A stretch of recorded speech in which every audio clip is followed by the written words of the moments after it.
नमो अरिहन्ताय नमो सिद्धाणं नमो आर्याय नमो वज्राय नमो लोहे सर्वसम्भूतम् मंगलम भगवान वीरो मंगलम गौतमो गणी मंगलम कुंद कुंदाद्यो जैन धर्मोस्तु मंगलम सर्वमंगल मांगल्यम सर्व कल्याणकारकम प्रधानम सर्वधर्मानं जैनं जयतु शासनम् जैनं जयतु शासनम् मंगलमय मंगलकरं वीतराग विज्ञान नमो ताहि जाते मये अरहन्तादिमान् करि मंगल करि हो ग्रंथ करण काज जाते मिले समाज सब पावे निज पद राज पावे निज पद राज।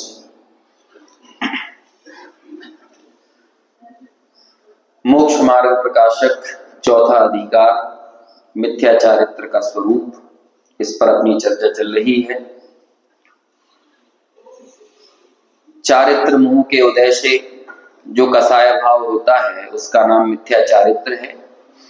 फिर वो कसाय भाव क्यों होता है, जब ये प्रश्न उठा तो उसका उत्तर दिया, अपने स्वभाव रूप प्रवृत्ति नहीं करना और पर भाव रूप अथवा झूठे पर स्वभाव रूप प्रवृत्ति करना, है ना, उसे ही मिथ्या चारित्र कहते हैं। आप तो वही निकाली, मैं तो थोड़ा सा 3 दिन का थोड़ा सा विषय रिवाइज करके आगे बढ़ रहा हूं। और ऐसी ये प्रवृत्ति का यदि कुछ कारण है तो वो है विपरीत अभिनिवेश, तत्व की अप्रतिपत्ति, तत्व का अश्रद्धान, और इस अश्रद्धान के फल में ही ज्ञान में एक डवाडोलपना है, चंचलता है। उस ज्ञान की चंचलता को संशय, विपर्य और अनध्यवसाय कहते हैं। और जब इस तरह से मिथ्या दर्शन और मिथ्या ज्ञान से युक्त होकर जो प्रवृत्ति इस जीव की होती है, और वो प्रवृत्ति कैसी होती है, क्योंकि इस जीव को अपनी सत्ता नहीं दिख रही है, पर सत्ता को ही अपनी सत्ता स्वीकार करता है, और इस कारण से उस पर सत्ता में प्रतिबद्ध होकर उस रूप ही प्रवृत्ति करता है। तो अपनी सत्ता क्या है, अपना स्वभाव क्या है, टोडरमल जी ने बताया कि स्वयं तो ज्ञाता दृष्टा है, तो जानने देखने रूप तो रहता नहीं है। जो भी ज्ञान में ये झलकते हैं उनमें से कुछ को इष्ट मानता है, कुछ को अनिष्ट मान लेता है। जो इष्ट होते हैं उनका सद्भाव चाहता है, और जो अनिष्ट लगते हैं उनका अभाव चाहता है। लेकिन इन पदार्थों का सद्भाव और अभाव तेरे चाहने से तो होता नहीं है, और जब तेरे चाहने से वो होता नहीं है तो फिर छटपटाता है, रुष्ट होता है, क्रोधित होता है, कषाय करता है। और फिर आखिर में टोडरमल जी ने कहा था कि भाई ये कषाय करना तो ऐसा है जैसे कि जल का बिलोना, जैसे जल के बिलोने से कुछ अर्जित नहीं होता, ऐसे ही कषाय करने से भी कुछ हासिल होने वाला नहीं है। तो इस तरह की ये बात मिथ्या चारित्र के स्वरूप में कही थी। अपन अब यहाँ पर पढ़ रहे थे इष्ट अनिष्ट की मिथ्या कल्पना, है ना, कल हमने ये पढ़ना शुरू किया था। आगे बढ़ते हैं, इसमें थोड़ा इस विषय को पढ़ेंगे। और जैसा मैं कल कह रहा था ना कि जो अभी अपनी यहाँ पर गुरुदेव श्री की भी चर्चा चल रही है निमित्त नैमित्तिक संबंध के संबंध में, कि ये पर द्रव्य के साथ जब जो संयोग दिखता है उस संयोग को ये स्वरूप मान लेता है। देखो मूल तो बस यही है, मोह का जो सारा महात्मा है ना वो बस इतना ही है। अब ये तो आचार्य हमको उसी चीज को बड़े विस्तार से समझाते हैं। संयोग को स्वरूप मानना, बस ये एक सबसे मूलभूत, मैं सबसे कहना चाहिए समस्त अविद्याओं का मूल है। ये क्या है? संयोग को स्वरूप मानना। संयोग को एक वस्तु में मिलाकर जो कथन किया जाता है, यही व्यवहार का विषय होता है ना, जिसे निमित्त नैमित्तिक संबंध कहते हैं।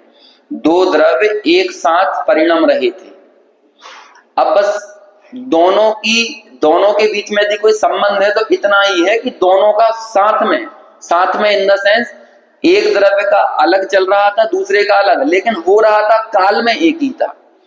काल वो एक ही था। जैसे कुम्हार का घड़ा बनाने का जो काल है, अब घड़े का बनना और कुम्हार का योग और उपयोग का परिणमना, अब ये दोनों चीजें कैसी होती हैं? एक काल में होती हुई दिखती हैं।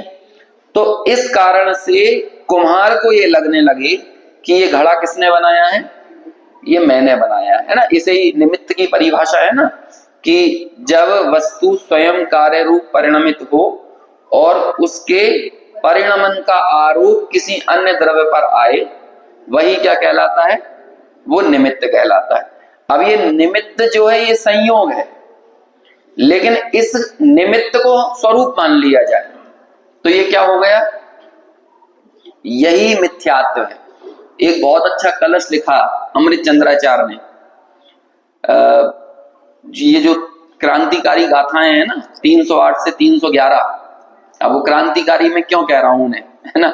वैसे आचार्य कभी क्रांति के लिए गाथा नहीं लिखते, शांति के लिए लिखते हैं लेकिन वो क्रांतिकारी क्यों कहलाती? क्योंकि उन गाथाओं की टीका से क्रमबद्ध पर्याय का उद्घोष हुआ, क्योंकि उन गाथाओं में क्रम नियमित पर्याय शब्द आया है।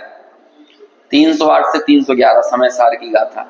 उसके बाद एक कलश लिखा 311 गाथा के बाद अमृत चंद्राचार्य ने। उस कलश में मानो वो क्या लिखते हैं?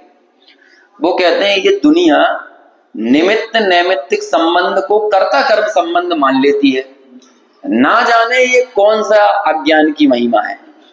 क्या क्या कहते हैं? वो क्या कहें उसे, इस अज्ञान को क्या नाम दें हम? इस अज्ञान को क्या नाम दें? साफ दिख रहा है दो द्रव्यों का भिन्न परिणमन, जिनके बीच में निमित्त नैमित्तिक संबंध है, लेकिन इस जीव को क्या लगने लगता है? इनमें कर्ता कर्म संबंध लगता है। ये इसे बोल रहा है ये अज्ञान की पता नहीं क्या महिमा है ना। ऐसा करके उन्होंने कहा अस्य आपने निकाल लिया क्या? अज्ञान की को अस्य महिमा, इस तरह का कोई, हाँ, अकर्ता जीवोदय, ये जीव तो अकर्ता है और पता नहीं इसके बाद भी कर्ता कर्म को निमित्त नैमित्तिक मान लेता है। उसके बाद 311 के बाद ही एक दो कलश जो है ना, उन्हीं में से एक कलश है ये 195 नंबर का है ना। हाँ, महिमा को भी गहना, पता नहीं अज्ञान की कौन सी गहन महिमा है, इस तरह से वहां अमृत चंद्राचार्य लिखते हैं।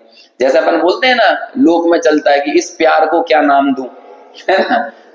उल्टा कोई अमीर घर की लड़की हो है और किसी क्या कहते हैं पंचर वाले के साथ प्यार में पड़ जाए तो पता नहीं होता कि अब क्या कहें भाई, कैसी मत मारी गई है, अब क्या नाम दें? प्यार थोड़ी है, पागलपन है, मूर्खता है ना। ऐसे ही आचार्य कहे क्या नाम दें इसे? ये निमित्त नैमित्तिक संबंध को कर्ता कर्म मानना, इस अज्ञान को क्या नाम दें? पता नहीं कैसे अज्ञान की महिमा है, हमसे तो इसे शब्द देते भी नहीं बन रहा है, ऐसा ये अज्ञान है। देखो अभी थोड़ा सा शास्त्र को आप एक तरफ रख दो, है ना। ये गुरुदेव के प्रवचन की मैं बात कर रहा हूं। कल हमने बात शुरू की थी लेकिन हो नहीं पाई थी सुबह के टाइम। ये प्रवचन मालूम कब का है आपको पता है? ये 29 जून 1980 का प्रवचन है। 29 जून 19। अब आप समझ रहे हो, गुरुदेव के जाने के लगभग 3-3.5 महीने 4 महीने पहले का ये व्याख्यान अपन सुन रहे थे अभी। और अब आपको आवाज में कहीं भी कमजोरी लग रही है? उत्साह में कोई कमी लग रही थी? अंदर से जो बल देख रहे हो आप, किस तरह से उछाले मार रहा है। और कैसा 3 प्रवचन हो गए अपन को, मतलब जिस दिन से मैं आया हूं 3 प्रवचन आधे घंटे के मान के चलो तो 3 है ना, वैसे तो 1.5 प्रवचन हुआ। तो एक ही बात पर बार बार फोकस कर रहे हैं। तो यदि वो लगातार एक बात पर हमारा ध्यान केंद्रित करा रहे हैं तो वो हल्की बात नहीं है, बड़ी महत्वपूर्ण बात है, इसलिए उस पर ध्यान केंद्रित करा रहे हैं। और कितनी बातें उन्होंने बोली, कितनी, कि दीवार में कील नहीं ठुकती, कि अभी अभी बोल रहे थे कि नहीं, दीवार में कील नहीं टूटती है, और कल बोल रहे थे कि तुमने कोई रोटी का कौर अपने मुंह में लिया नहीं, तुम्हारे दांतों ने उसे चबाया नहीं, समझ में आया, और वो तुम्हारे भीतर गया नहीं। अब ये देखो, ये भिन्न पुद्गलों का परिणमन भी कितना स्वतंत्र है। रोटी का कौर अलग, कोई बाई ने रोटी बेली नहीं, गैस पे सेकी नहीं, समझ में आया। और फिर कह रहे हैं बेलन में रोटी नहीं छुली, जो लोई रहती ना वो बेलन में और पटे पर, लोई को कभी बेलन ने और पटे ने नहीं छुआ। और इस आदमी को क्या लगता है हमने बनाई। अब ये स्वतंत्रता देखो कितनी कितनी सघन है। तो इसे कह रहे हैं अब इस पूरी प्रक्रिया को, जैसे आपने खाना बनाया, इस पूरी प्रक्रिया को, पूरी प्रक्रिया मतलब आटा उसनने से, गूंथने से, फिर रोटी बेलने, सेकने, और फिर उसको सामने रख देने तक, आटा पीसने से शुरू कर दो। इस पूरी प्रक्रिया में निमित्त नैमित्तिक संबंध बहुत घना है। समझ में आ रहा है? दो काम एक साथ चल रहे हैं। जीव का काम तो क्या चल रहा है वहां पर, ज्ञान रूप है ना, और थोड़ा सा बोलो कि योग और उपयोग रूप जो परिणमन चल रहा है जीव का, ठीक है ना, उसमें भी मूल तो काम उपयोग रूप है, लेकिन थोड़ा सा और आप आगे बढ़ोगे तो क्या कह दोगे, योग और उपयोग। जैसे कि टोडरमल जी ने टीका लिखी सम्यक ज्ञान चंद्रिका, तो वहां पर क्या लिखते हैं, इसमें ज्ञान और राग तो मेरा मिला है ना। अभी ज्ञान तो क्या हो गया, ज्ञान क्या हो गया, ज्ञान तो हो गया सत्ताभूत है ना, स्वाभाविक परिणमन, और राग हो गया वैभाविक परिणमन। यदि तुम्हें किसी चीज को मुझसे जोड़ना ही है तो मेरे ही वैभाविक परिणमन को तो मुझसे जोड़ सकते हो। लेकिन कहते हैं कि ये जो ग्रंथ मैंने लिखा ना, ये मैंने नहीं लिखा है, ये ग्रंथ तो कैसे लिखा गया है, कहते हैं कि अक्षर से शब्द बन गए, शब्द से वाक्य बन गए, है ना, और वाक्य से ये पूरा ग्रंथ बन गया। तो इसमें मैंने क्या किया, लेकिन अब ये दोनों काम एक साथ हो रहे हैं। समझ में आया कि दोनों काम एक साथ हो रहे हैं। तो फिर एक गलत फहमी, एक गफलत ये हो जाती है कि वो साथ होने वाले काम कौन कर रहा है, उसे मैं ही कर रहा हूं। और जब मैं ही कर रहा हूं तो उस कार्य में ही निरंतर प्रवृत्त होता है, उसे अपना मानता है, उसके साथ एकत्व, ममत्व, कर्तृत्व, भोक्तृत्व, चारों प्रकार की कुबुद्धियों को वो जोड़ लेता है, और कहते हैं इससे पूरा मिथ्यात्व उमड़ घुमड़ कर नृत्य करता हुआ नजर आता है। समझ में? अब ये देखो, अब थोड़ा सा मैं आपको सरल करता हूं। अभी तक तो टेक्निकल भाषा हो गई, तो अभी है ना, कई लोगों के चेहरे देख के मुझे पता चल जाता है ना, कि हवाइयां उड़ गई है। देखो, अभी थोड़ी सी देर के लिए शास्त्र को एक साइड रखो, है ना। यदि किसी व्यक्ति ने पटवारी का भी एग्जाम दिया होगा ना, पटवारी का छोड़ दो, क्लर्क का एग्जाम दिया होगा ना, क्लर्क का छोड़ दो, भृत्य का एग्जाम दिया होगा ना, भृत्य समझते हो, हैं? भृत्य का एग्जाम दो, चाहे आईएएस का एग्जाम दो, हर व्यक्ति को रीजनिंग कंपलसरी होती है आज के समय में। एग्जाम में रीजनिंग समझते हैं, लॉजिक, रीजनिंग का पेपर देना कंपलसरी है। यदि चपरासी बनना हो, क्लर्क बनना हो, पटवारी बनना हो, और चाहे कलेक्टर बनना हो, क्या करना पड़ेगा कंपलसरी, रीजनिंग समझते हो। रीजनिंग मतलब कार्य कारण संबंध को जानना बहुत जरूरी है, सबसे मोस्ट इंपॉर्टेंट ये पैटर्न है। आप जैसे कि आईएएस का एग्जाम दो, दूसरा सब्जेक्ट चेंज कर लो, लेकिन आप एप्टीट्यूड, एटीट्यूड, रीजनिंग, इस वाले पेपर को स्किप नहीं कर सकते। इमोशनल कोशेंट को भी चेक किया जाता है और इंटेलिजेंट कोशेंट को भी चेक किया जाता है, ईक्यू है ना, और आईक्यू, दोनों का चेक करोगे तब जाके लगेगा कि हाँ ये व्यक्ति झाड़ू लगाने के काबिल भी है कि नहीं। नहीं तो यदि उसमें इतनी अकल नहीं होगी तो झड़े हुए कोई झाड़ने लगेगा। समझ में आया ना? ये रीजनिंग बहुत जरूरी चीज है। अब उस रीजनिंग की दुनिया का मैं सबसे बड़ा एरर बताता हूं आपको, एरर।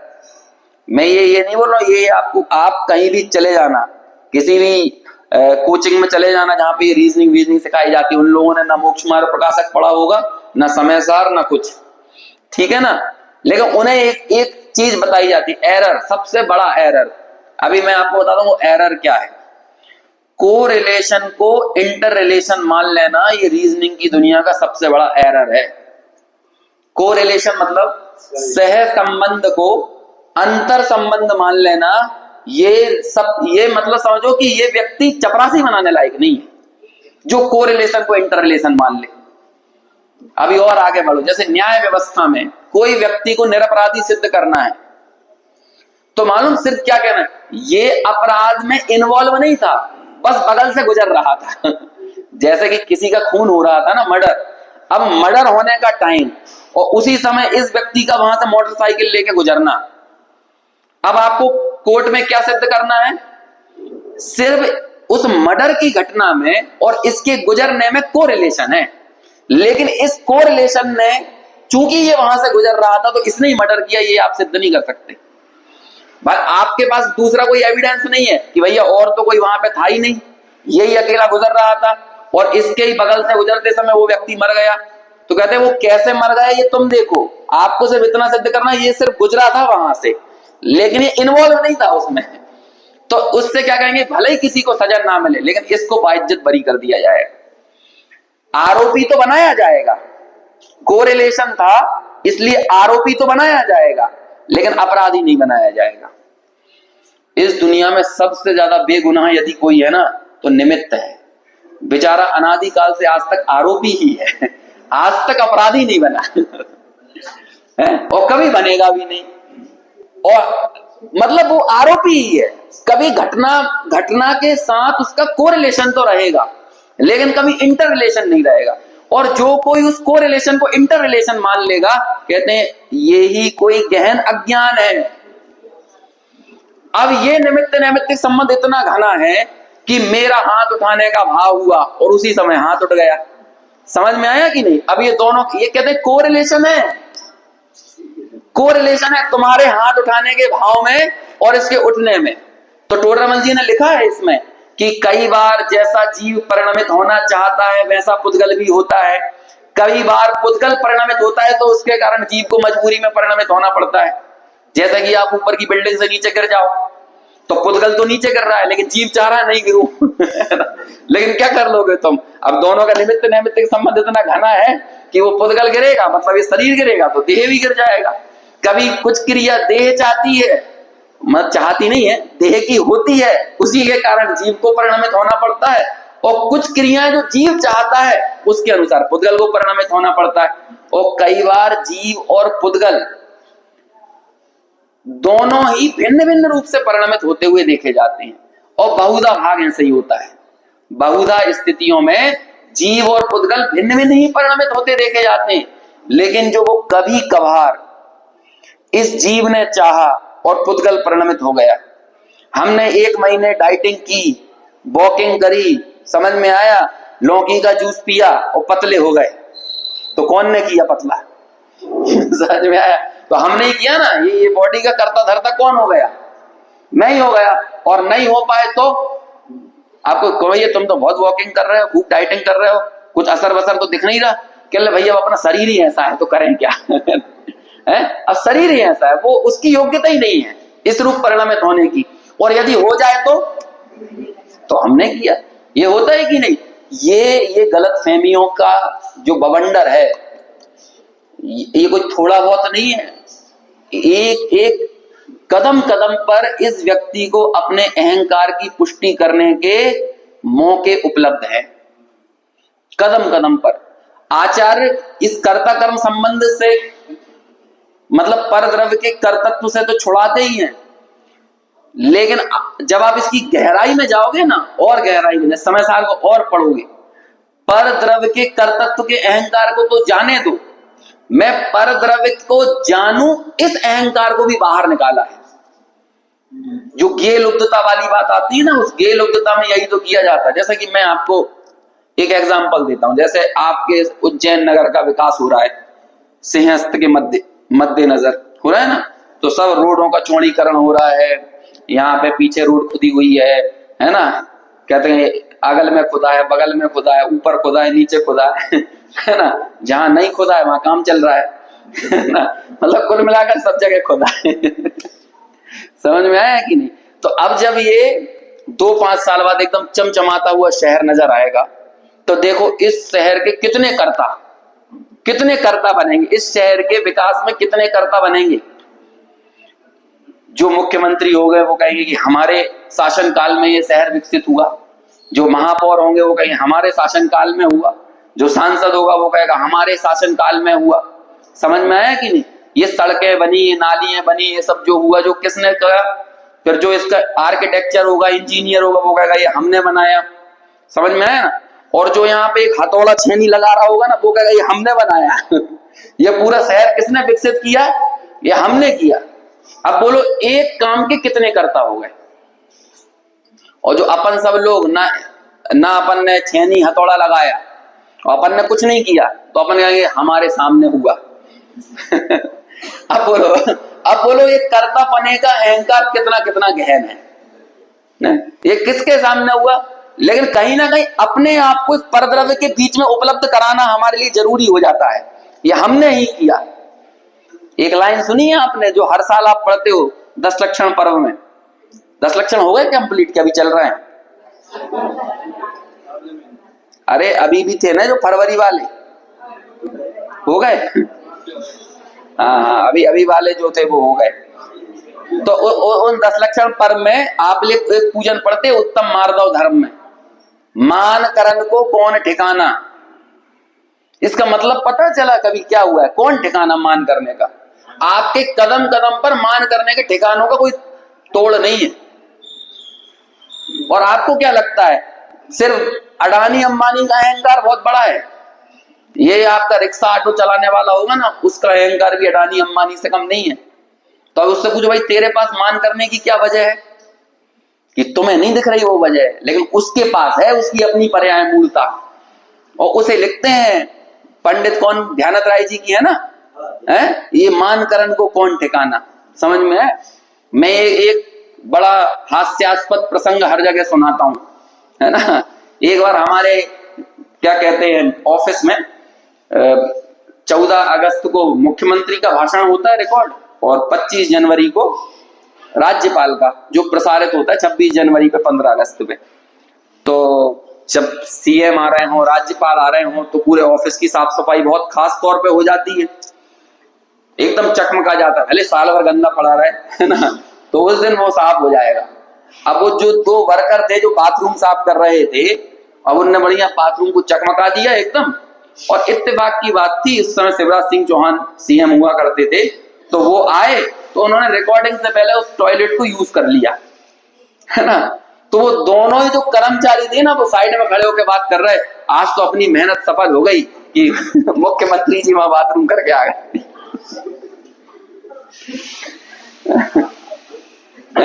अभी क्या समझ रहे हो? उनका अहंकार भी कोई राष्ट्रपति से कम नहीं है। मान करण को कौन ठिकाना। जरा अपने अपने छाती पे हाथ रख के विचार करो कि हम कितनी गहराई तक सर से लेकर नखशिख तक, नखशिख होता है ना, नखशिख है जो साहित्यकार सौंदर्य का वर्णन करते हैं, नखशिख सौंदर्य वर्णन। तो ऐसे ही आचार्यों ने कहा तुम्हारे नख से लेकर शिख तक सुंदरता नहीं है, सिर्फ अहंकार ही अहंकार भरा हुआ है ऊपर से नीचे तक, सुबह उठने से लेकर रात को सोने तक और जन्मने से लेकर मरने तक। और ये सारा का सारा अहंकार किस बात का है? निमित्त नैमित्तिक संबंध को कर्ता कर्म संबंध मानने का है। तब जाके 1.5 घंटे से गुरुदेव यही बात सुना रहे हैं। अब तो ये बात क्यों तुरंत हमारी छाती पर एकदम चोट लगती है जब ये कहते हैं कि गाड़ी पेट्रोल से नहीं चलती, है ना, तुमने रोटी नहीं बनाई, और पता नहीं क्या क्या जो भी उदाहरण वो दे रहे थे। तो लोगों को क्यों आश्चर्य होता है? लोग हंसते हैं, मजाक उड़ाते हैं इन बातों को सुनकर, लेकिन वो तो वस्तु स्वरूप की चर्चा कर रहे हैं। अरे भाई कोरिलेशन है, कोरिलेशन को इंटर रिलेशन मान रहे हो, तुम्हारी मूर्खता है। अभी तुम्हें इंटर रिलेशन नहीं दिख रहा तो क्या करें? देखो, कारण का एक शाश्वत नियम है, कारण कार्य संबंध में कारण का एक शाश्वत नियम है जो कार्य में हमेशा विद्यमान रहे, वो ही कारण कहलाता है। ये बहुत बहुत बेसिक सी चीजें हैं। हमारी पूरी एजुकेशन और हम जिस माहौल में पढ़ रहे हैं, पल रहे हैं, यहां पर सिर्फ हमारी कसायों को हवा देने का काम किया जा रहा है, और सब लोग उसी तरह के हैं। तो अभी क्या हो जाएगा? जब देखो मूर्खों की बस्तियों में एक समझदार आदमी चला जाए तो मूर्ख संज्ञा किसको मिलेगी? यदि आपको यकीन ना हो तब ये सीहोर में भी एक पागल खाना बन गया है ना, ग्वालियर जाने की जरूरत नहीं है। तो अभी आपको कुछ नहीं करना, आप एक समझदार आदमी वहां चले जाओ, तो जितने पागलों की बिरादरी है ना, वो किसे पागल कहेगी? है बताइए, अभी क्या करें भाई। बीमारों की बस्तियों में निरोगी व्यक्ति सबसे असामान्य लगता है। सबसे ज्यादा असामान्य कौन होगा बीमारों की बस्तियों में? पागलों की बस्तियों में सबसे असामान्य कौन है? जो बुद्धिमान है, जो समझदार है। समझ में आया? जब पूरी दुनिया मास्क लगा के घूम रही थी तो असामान्य कौन था? जो मास्क नहीं लगाया था। और अभी सब मास्क उतारे हुए हैं तो सबसे असामान्य कौन लगेगा? जो मास्क लगाया हुआ होगा। ये तो नियम है, इसमें क्या कर लोगे? तो अब बड़ी दिक्कत यही है ना, ये जो हमारे आचार्य हैं ये अंधों की बस्तियों में चिराग को रोशन किए हुए हैं। ये आचार्य हमें क्यों नहीं जमते हैं? सबसे बड़ी समस्या क्या खड़ी हो गई? यही दिक्कत। जब पूरी दुनिया ये निमित्त नैमित्तिक संबंध में कर्ता कर्म संबंध स्थापित किए हुए है, यहां पर शुद्ध उपादान की बात करना और निमित्ताधीन दृष्टि को अज्ञान की पराकाष्ठा बताना, ये तो सबसे असामान्य और असहज घटना हो गई। तो वो लोग लांछन किस पर लगाए जाएंगे? वो एक व्यक्ति पे जो 46 वर्ष तक उस तत्व ज्ञान के दिए को रोशन रखा था। क्यों? कहां चोट लग रही है? हमारे अहंकार पर चोट लग रही है। अब तुम्हें मजाक उड़ाना है तो उड़ाते रहो, लेकिन वो सोनगढ़ में बैठे हुए व्यक्ति ने अपने मन की कुछ बात नहीं कही। वो तुम्हारे दिगंबर शास्त्रों के जो मूल तत्व ज्ञान था ना, जो मूल दृष्टि थी, उसको दिखा के गए हैं। दुर्भाग्य की बात है कि ये दिगंबरों को नहीं दिख रहा था। समझ में आया? जो किसी संप्रदाय विशेष में पैदा हुए व्यक्ति को दिखा और उसने जीवन भर, अभी भी कुंदकुंदाचार्य का नाम याद आया तो पहले कुंदकुंदाचार्य की भक्ति करी, शाब्दिक भक्ति की उनकी, और उसके बाद उनका रेफरेंस दिया। समझ में आया कि नहीं? भाई साहब एक बात सुन लेना, ये हम जैसे पंडितों से आपके मंदिर और मंडल सुरक्षित नहीं रहेंगे। गुरुदेव की सीढ़ी यदि चलती रहेगी और उनका तत्व ज्ञान आप सुनते रहोगे तो ही रहेगी। इसलिए ये चीज बड़ी जरूरी है। और ये ऐसा सुनने के लिए आफतें बहुत आएंगी। ये तो बात तो पक्की है, समझ लो। अब ये तो आपकी जिम्मेदारी है कि इस बहाव में नहीं बहना है। ये तो आपकी है। ये हमारे सुजालपुर वाले भाई आए हैं, ये लोग संघर्ष कर रहे हैं कि एक गुरुदेव की सीढ़ी चलाने के लिए एक जगह मिल जाए जहां पर लोग जुड़ सकें, और जिनके पास है ना वो जगह, उन्हें कदर नहीं आ रही है। समझ में? Don't take it granted. Jinvani माँ को खैरात में मिला हुआ मत समझो। मैंने अनेक मंडल ऐसे देखे हैं, 90-90, 80-80 साल पुराने मंडल थे, खत्म हो गए। वहां पे मक्खियां भिनक रही हैं।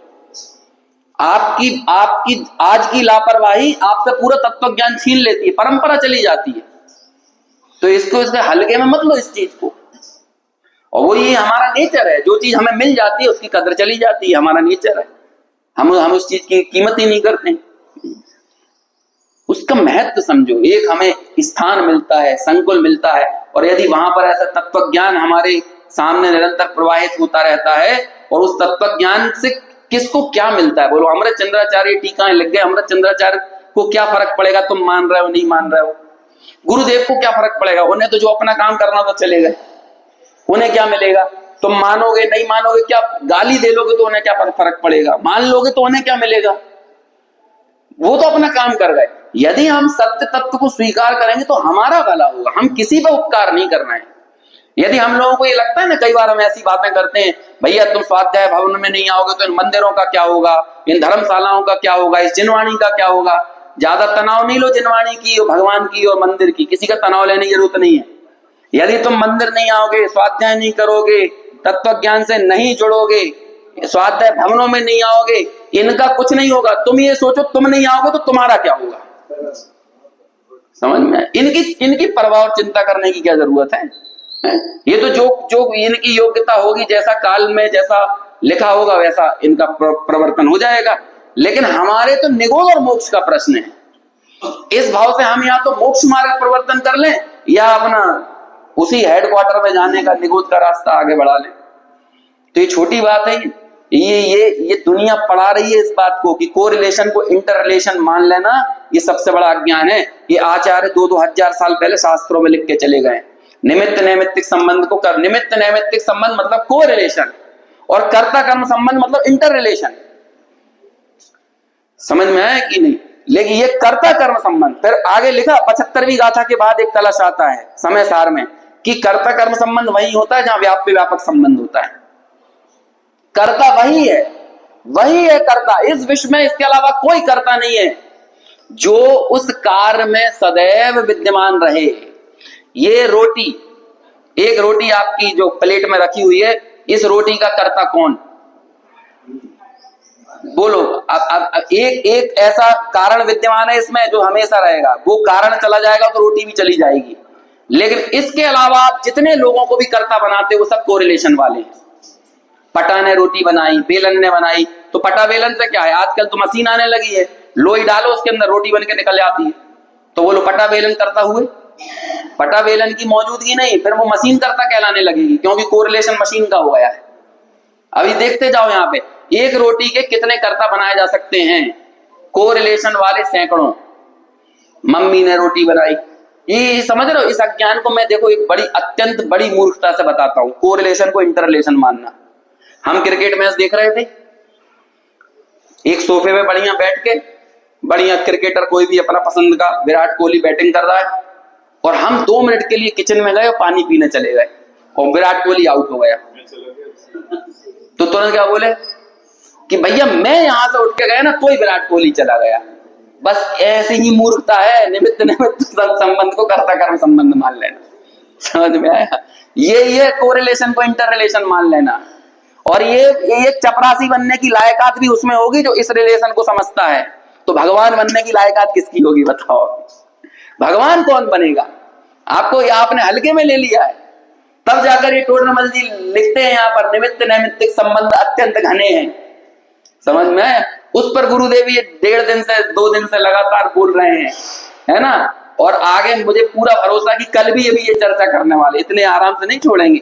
और ये जीवन के आखिर का उनका चिंतन इतनी क्या कहें, प्रकटता के साथ, उत्कृष्टता के साथ, सूक्ष्मता के साथ, जैसे आपको समझना है वैसा निकल कर सामने आ रहा है। ये कोई ऐसा नहीं है कि प्रारंभिक भूमिका में वो ये बात रख रहे हो, ये मजाक की बात नहीं है। जब वो ये कहते हैं कि पेट्रोल से गाड़ी नहीं चलती, तो नहीं चलती तो नहीं चलती। समझ में आया? अब तुम्हें इसकी हंसी उड़ाना है तो हंसी उड़ाओ, मानना है तो मानो, नहीं मानना है मत मानो, उनका कुछ बिगड़ने वाला नहीं है। उन्होंने तो इस सत्य को स्वीकार करके अपना मार्ग प्रशस्त कर लिया है जहां पे उन्हें आगे बढ़ना था। अभी हम और आप यदि इस मार्ग पर आगे बढ़ेंगे तो हम भी अपना मार्ग प्रशस्त कर लेंगे भाई। अदरवाइज मान करन को कौन ठिकाना, कोई ठिकाना नहीं है। आप देखते जाइए, मैं यहाँ पे बोल रहा हूं तो मैं अभी 50 तरह की बातें कर दूंगा, मान करन को कौन ठिकाना। मेरे कारण आपको समझ में आता है, मैं बता रहा हूं तो आपको समझ, ये सब मिथ्याचारित्र है, ये सब मिथ्याचारित्र है। क्योंकि इसमें 2 तरह की घटनाएं फिर घटती हैं, एक हमारे अनुकूल परिणमन होता देखा जाता है, एक प्रतिकूल होता देखा जाता है। प्रतिकूल में अनिष्ट बुद्धि होती है, द्वेष होता है, अनुकूल में इष्ट बुद्धि होती है, राग होता है। वो बात अब यहाँ पर इष्ट अनिष्ट की मिथ्या कल्पना में कहेंगे, और इसी बात को आगे राग द्वेष की विधान विस्तार में और विस्तार से टोडरमल जी उसकी चर्चा करेंगे। देखो आगे पढ़ते हैं हम। सो इष्ट अनिष्ट मानना, पढ़ते हैं यहीं से पढ़ते हैं ना।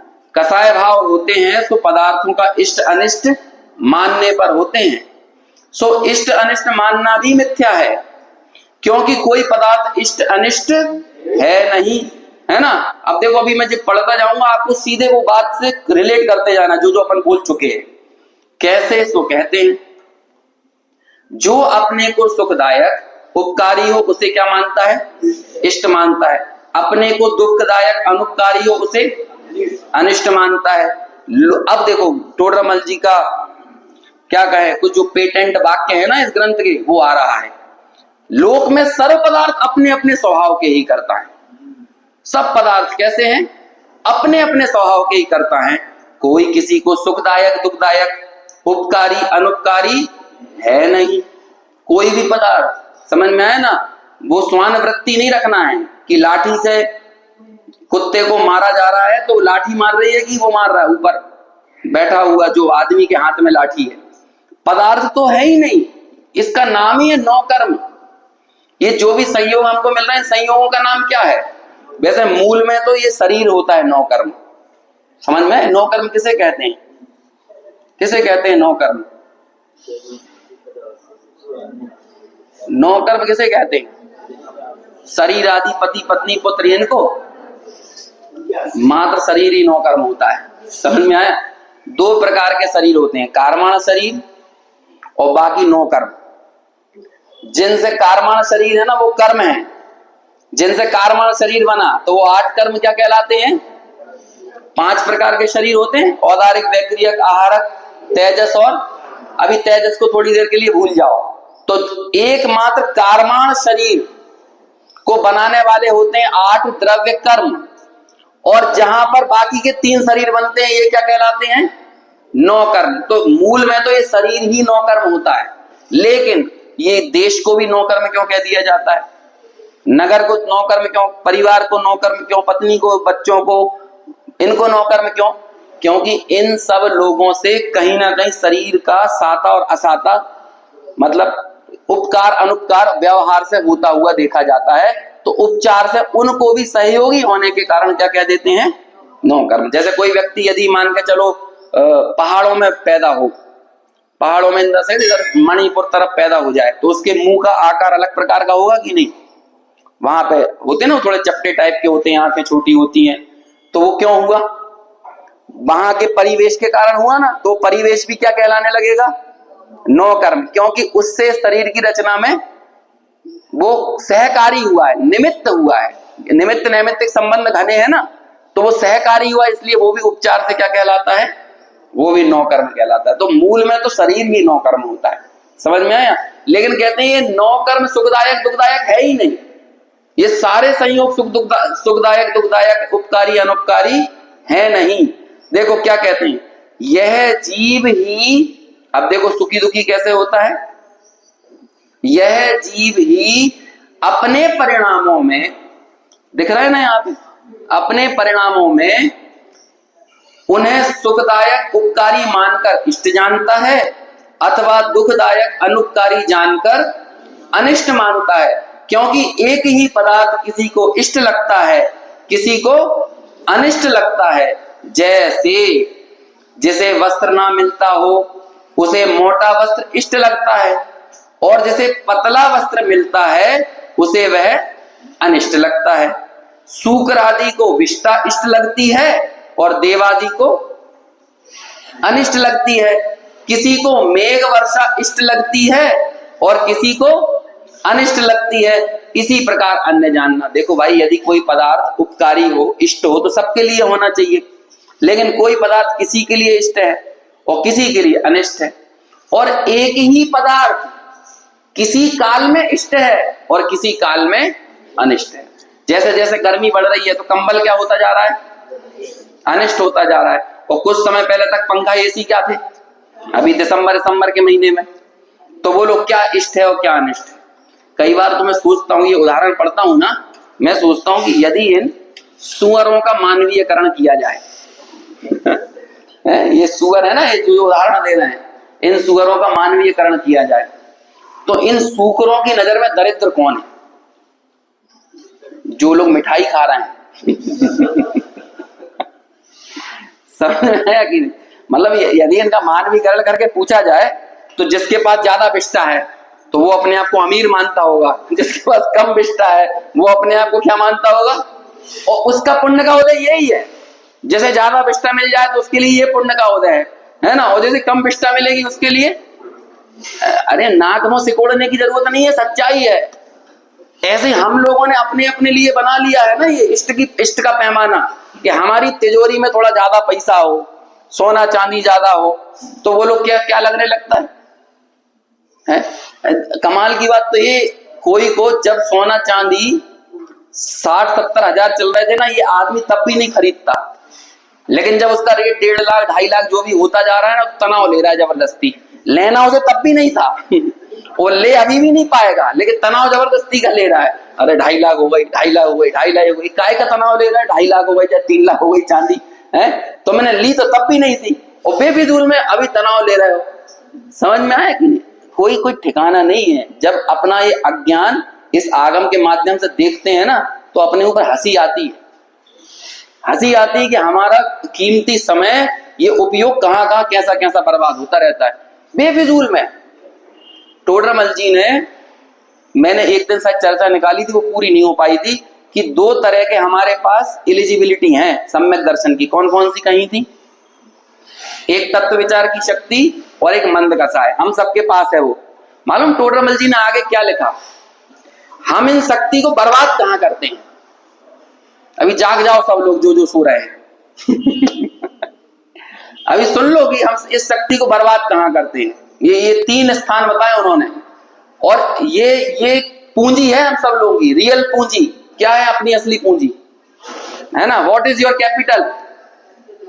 What is your capital? अभी मत बताना कि हमारी इतनी जमीन पड़ी है, इतना पैसा, इतना सोना, इतना चांदी, इतना बैंक बैलेंस, इतना पोर्टफोलियो शेयर मार्केट का। मत बताओ ये सब। अपनी पूंजी क्या है? तत्व। ये पूंजी का कुछ ठिकाना नहीं है। जिस दुनिया में अपन रह रहे हैं ना, या खामने ही जैसे नेता 1 हफ्ते बाद क्या हो जाएगा पता नहीं चलेगा, आज निपट गया हो। खामने ही जानते हो आप हैं? ईरान का सबसे बड़ा ताकतवर नेता, और हम सब लोगों की क्या ताकतें हैं, सत्ताएं हैं। आप उनकी सिक्योरिटी का लेवल का ठिकाना नहीं लगा सकते हो। लोगों को लगता है Dubai is the most safest country for investment. जगह जगह एयरपोर्ट पे विज्ञापन लगे रहते हैं, है ना? तो invest in Dubai, invest in UAE, invest in ये। आप चले जाओ एयरपोर्ट वगैरह पर लगे दिखेंगे आपको। भोपाल में चले जाओ तो वहां भी लगा दिखेगा, इन्वेस्ट इन यूएई। वो बुर्ज खलीफा के बगल में मिसाइल फेंक दी उनने, और हम लोग अपनी अपनी मान में घुसकर ये सोच रहे हैं कि हम यहाँ पर सुरक्षित बैठे हुए, हमारा ये मकान बना हुआ है ना। आपको मालूम है कि नहीं, एक मिसाइल आएगी अमेरिका से, आपके घर तक मार करने की क्षमता है उनमें। समझ में आया? लंदन के बाद दूसरा मोस्ट ग्रोइंग सिटी थी कीव।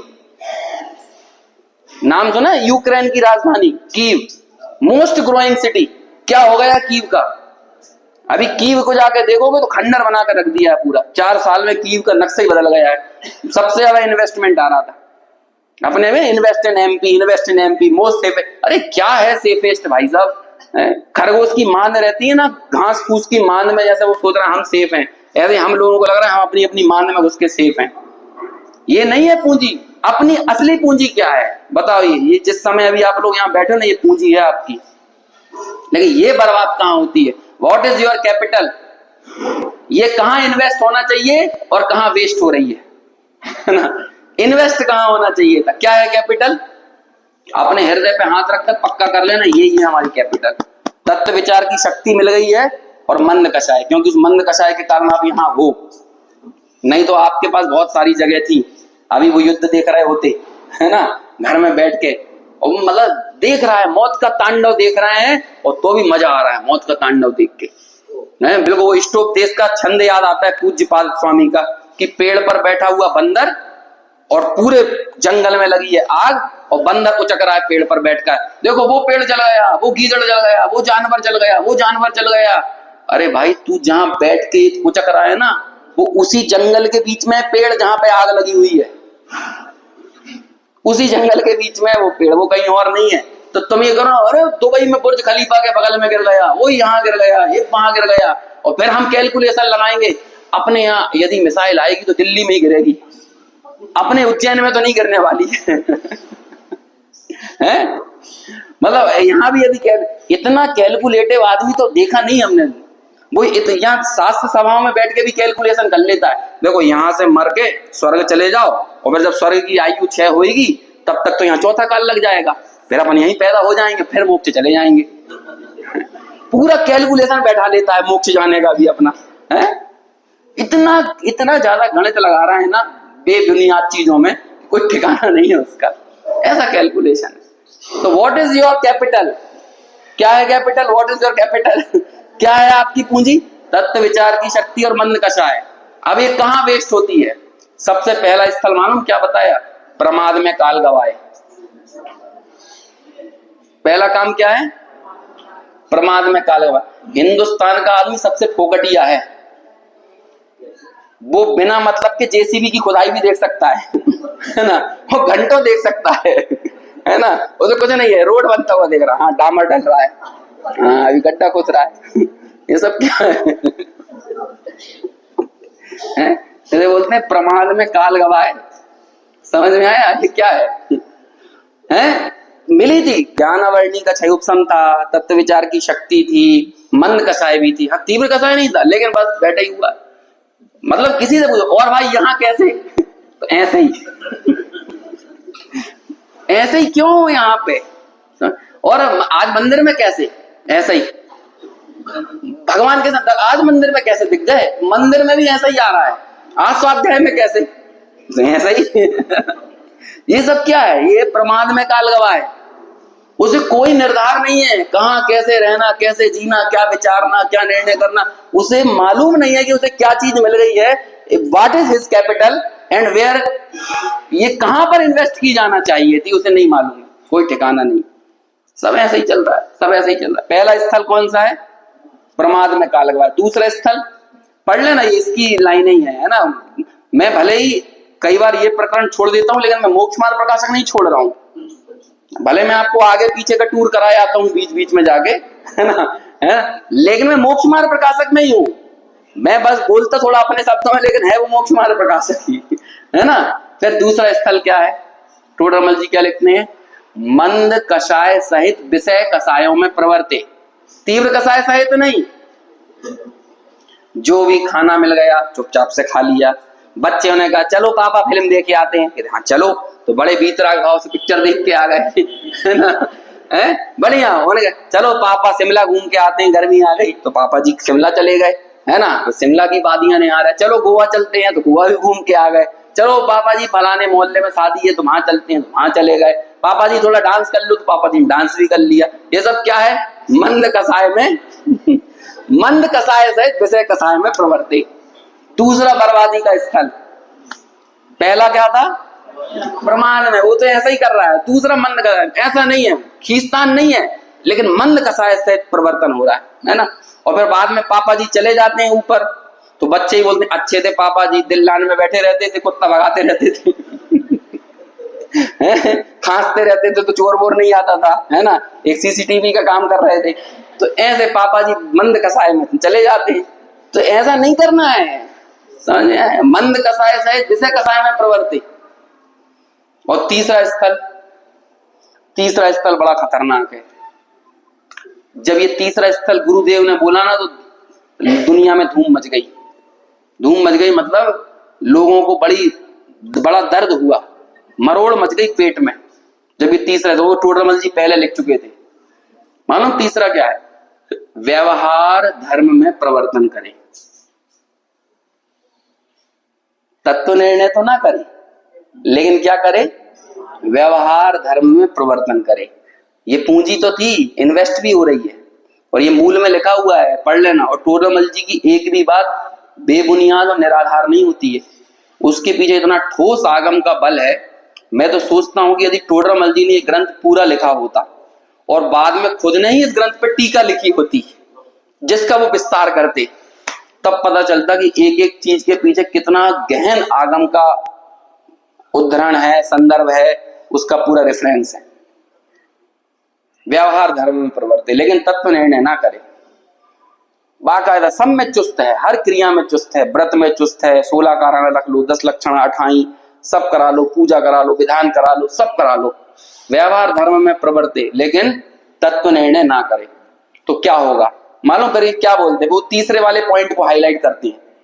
और फिर आगे जब एकाद भाव में चला जाएगा, स्वर्ग आदि में चला जाएगा, ये से मिली थी ना पूंजी, चला जाएगा स्वर्ग में, स्वर्ग आदि में चला जाएगा, लेकिन वहां से मरेगा तो फिर अनंत काल निगोद में बिताएगा। तो अल्टीमेटली रास्ता तो काय का वो विकसित कर रहा है? निगोद का ही कर रहा है, डेवलप निगोद में ही जाएगा। समझ में आया कि ये है व्हाट इज योर कैपिटल, कहां इन्वेस्ट होना चाहिए थी और कहां वेस्ट हो रही है। ये तीन है वेस्ट करने के स्थल। और इन्वेस्टमेंट का स्थल कौन सा है? तत्व निर्णय में लगाए। इस बुद्धि का उपयोग कहां पर करे? तत्व निर्णय में। और ये तत्व निर्णय होता है आगम से, जिसकी कल रात को हमने चर्चा की थी। समझ में?